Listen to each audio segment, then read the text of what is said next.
Hello everyone. सो आज की video में काफ़ी ज़्यादा अच्छी हायरिंग के बारे में हम बात करने वाले हैं। सबसे पहले हम बात करने वाले हैं यहाँ पर जेडएस एसोसिएट की, और उसके अलावा कुछ और भी बड़ी हायरिंग है इसके बारे में हम बात करेंगे। सो जेडएस एसोसिएट आज के टाइम पर काफ़ी सारे बच्चों को यहाँ पर टेस्ट मेल भेज रही है, और जैसा मैंने आपको बताया था कि रिसेंटली अभी सिलेक्शन भी हुआ था हमारे साइड से डिसीजन एनालिस्ट एसोसिएट की पोजीशन पर, DAA की पोजीशन पे, और सेम पोजीशन के लिए काफ़ी लोगों को मेल जा रहे हैं जेडएस की तरफ से। सो आज की वीडियो में उसके हम पैटर्न के बारे में डिस्कस करने वाले हैं। उस हायरिंग को मैं एक बार आपको और शो कर दूंगा, और उसका डिफिकल्टी लेवल कैसा होगा उसके बारे में भी हम बात करेंगे। बाकी और भी हायरिंग्स हैं, सो वीडियो को लाइक कर दो, वीडियो बहुत इंटरेस्टिंग होने वाली है। So let's start the video. देखो, सबसे पहले आपको बताना चाहता हूँ कि एयरबस एरोथॉन का अभी टेस्ट लाइव है। सो जाके सबसे पहले इसमें अप्लाई कर देना। अभी लाइव टेस्ट चल रहा है, केवल 21 डेज बचे हैं अप्लाई करने के लिए। वीडियो में सब कुछ एक्सप्लेन किया है, तो इस वीडियो को जरूर चेकआउट करना है। इसकी लिंक आपको सबसे ऊपर प्रोवाइड कराऊंगा।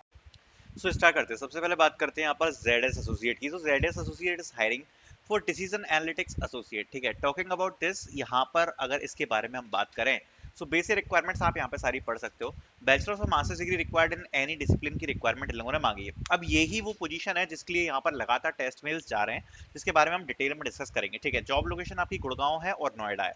अब आप में से कई लोग होंगे जो कहेंगे कि यहाँ पर हमें इसके थ्रू मेल नहीं रिसीव हुआ है। ठीक है, मेल नहीं रिसीव हुआ है। सो मैं आपको एक चीज बताना चाहता हूँ कि अभी जब मैंने ये हायरिंग पिछली बार डाली थी ना, सो उसके बाद क्या हुआ कि उसके बाद कुछ लोगों को तो अगले ही दिन मेल आ गया। ठीक है, कुछ लोगों को 3 से 4 दिन बाद मेल आया, और कुछ लोगों को यहाँ पर आज मेल रिसीव हुआ है, कुछ लोगों को आज भी मेल रिसीव हुआ है। सो अभी ये जब तक ओपन है तब तक चांस है कि आपको आगे मेल्स आ सकते हैं। बट यहाँ पर मैं एक चीज बताना चाहूंगा, ये डायरेक्ट टेस्ट हायरिंग नहीं है, इसमें शॉर्ट लिस्टिंग होती है। ये मैं पहले ही क्लियर करना चाहूंगा, शॉर्ट लिस्टिंग इसमें हो रही है। ठीक है, और 0 to 3 ईयर ऑफ एक्सपीरियंस वाले अप्लाई कर सकते हैं, फ्रेशर से लेके up to 3 years of experience वाले अप्लाई कर सकते हैं। 2024, 2023, 2022 बैच एलिजिबल हैं, जो इन्हें अपने एजुकेशन में भी मेंशन किया। जब आप फॉर्म को फिल करोगे ना, तो आपके सामने ऑप्शन आएगा। सो वेरी वेरी इंपॉर्टेंट।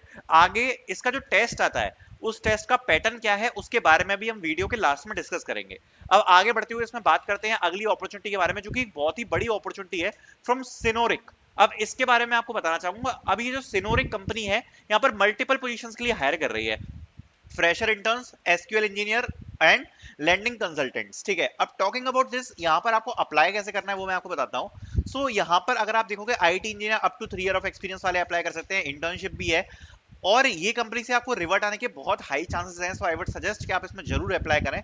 आपको ये जो नीचे लिंक दी है इसको ओपन करना है, या मैं आपको डायरेक्टली ये लिंक ही प्रोवाइड करा दूंगा। ठीक है, अब यहाँ पर आपको क्लिक करना है व्यू जॉब ओपनिंग्स पर। सो आपको ये डायरेक्टली ले जाएगा जोहो रिक्रूट वेबसाइट पर, जिसपे इसकी मल्टीपल हायरिंग्स पोजीशन अपलोडेड है। सो अगर आप देखोगे तो quality analyst, SQL intern and landing consultant, ये आप तीनों देख सकते हो। So if you open SQL intern, okay, so इससे डेफिनेटली आपको रिवर्ट आने के हाई चांसेस हैं। सो जरूर जरूर अप्लाई करें। क्लियरली मेंशन है कि this is for freshers IT services. अगर आप देखोगे तो ये पोस्ट करी गई है 15 अप्रैल को, बहुत न्यू है। एलिजिबिलिटी क्राइटेरिया में आप देख सकते हो, एग्रीगेट परसेंटेज वगैरह यहाँ पर मेंशन है, एटलीस्ट 2 प्रोजेक्ट्स की रिक्वायरमेंट मांगी है, completed masters bachelors in computer science वगैरह की रिक्वायरमेंट मांगी है। 2024 से पहले बैच वाले इसमें अप्लाई कर सकते हैं। ठीक है, so very very very important hiring opportunity, do not miss to apply. और इसी प्रकार से जैसे एसक्यूएल इंटर्न है, ऐसे ही यहाँ पर क्वालिटी एनालिस्ट भी है, क्वालिटी एनालिस्ट लैंडिंग सॉफ्टवेयर। सो अगर आप इसको ओपन करोगे, सो यहाँ पर एक्सपीरियंस रिक्वायरमेंट है 2 to 3 इयर्स, तो ये एक्सपीरियंस वालों के लिए है। और इसी प्रकार से लैंडिंग कंसल्टेंट भी है। अगर आप फ्रेशर हो तो आप एसक्यूएल इंटर्न के लिए अप्लाई कर सकते हो। जॉब लोकेशन यहाँ पर जयपुर है। आगे बढ़ते हैं, बात करते हैं नई हायरिंग के बारे में। नई हायरिंग है यहाँ पर जी क्रूटर्स की तरफ से। सो जी क्रूटर्स यहाँ पर हायर कर रही है, एंड जॉब है back office executive. Job location Mumbai रहेगी। डायरेक्टली आप अपना रेज्यूम शेयर कर सकते हो इस वाली ईमेल आईडी पे with subject line back office executive. ठीक है, सो ये रिक्रूटर है खुद। ठीक है, सो डायरेक्टली आप मेल कर सकते हो इनकी ईमेल आईडी पे। Then we have a hiring opportunity from Pitney Bowes. So Pitney Bowes is hiring for summer internships, so you can try to apply in this. अच्छी hiring opportunity है, so you can try to apply in this as well. Okay. Then we have a hiring opportunity जिसके बारे में बात करते हैं, that is from Zentech. So Zentech is hiring for intern software engineer. It is also very very important. And talking about this, अगर इसमें बात करें तो student in final semester graduation can apply। 2024 batch के लिए होने वाली है। 55% मार्क्स लिखा है, क्लिक ऑन अप्लाई नाउ। और यहाँ पर व्हाट यू विल लव, बाकी सारी चीजें मेंशन है। यहाँ पर एक चीज बताना चाहूंगा, यहाँ पर लिखा है shortlisted candidates will be called for the written test followed by the round of interviews.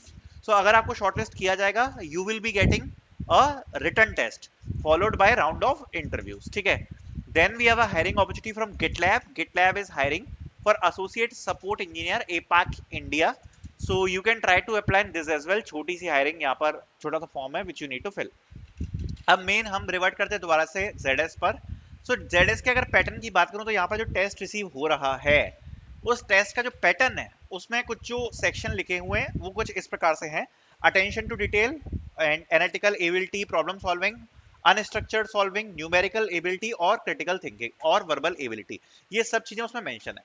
सबसे पहले बात करते हैं attention to detail. What is attention to detail? तो देखो, जब बात आ जाती है अटेंशन टू डिटेल, इसका मतलब है कि आपके सामने कुछ चित्र या कुछ ऐसी कुछ चीजें होंगी, कुछ डायग्राम्स आप कह सकते हो, कुछ डायग्राम्स होंगे। उन डायग्राम्स को देखकर आपको कुछ क्वेश्चंस का आंसर देना है, आपको आंसर देना है कुछ क्वेश्चंस का। तो ये होता है अटेंशन टू डिटेल, ठीक है।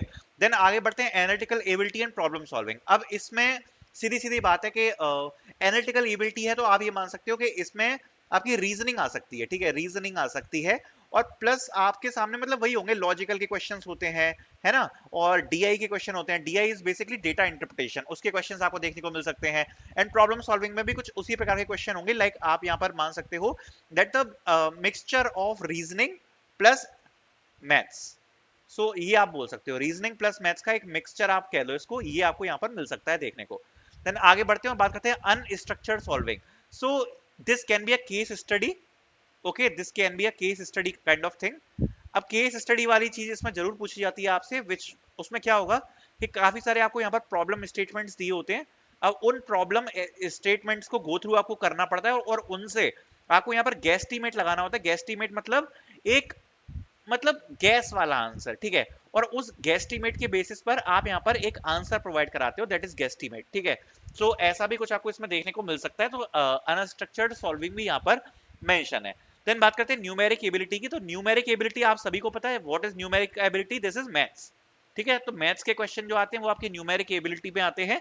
और इसमें वही आपके जो न्यूमेरिक के क्वेश्चंस है वो आपको देखने को मिलेंगे। Critical thinking. क्रिटिकल थिंकिंग भी आप ये मान सकते हो कि आपको एक प्रॉब्लम स्टेटमेंट दी है, उस प्रॉब्लम स्टेटमेंट के अराउंड यहाँ पर आपसे क्वेश्चंस पूछे जाएंगे, ठीक है। So that is critical thinking.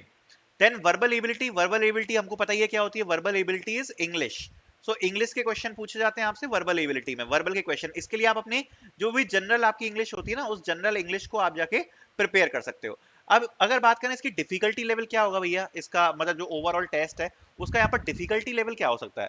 तो देखो, अगर डिफिकल्टी लेवल की बात करूं तो डिफिकल्टी लेवल आप ये बोल सकते हो कि लगभग मीडियम डिफिकल्टी का आपका टेस्ट होने वाला है। इसमें जो क्वेश्चंस होंगे इजी नहीं होंगे, और मीडियम डिफिकल्टी आप बोल सकते हो। ओवरऑल आपको हर चीज प्रिपेयर करनी पड़ेगी। आपको मैथ्स पढ़ना पड़ेगा, आपको रीजनिंग पढ़नी पड़ेगी, आपको इंग्लिश पढ़नी पड़ेगी, आपको केस स्टडी के बारे में पढ़ना पड़ेगा, आपको डेटा इंटरप्रिटेशन के क्वेश्चन पढ़ने पड़ेंगे, तो सब कुछ आपको यहाँ पर पढ़ना पड़ेगा। So this is the overall test pattern which you need to follow. So thank you so much for watching this video.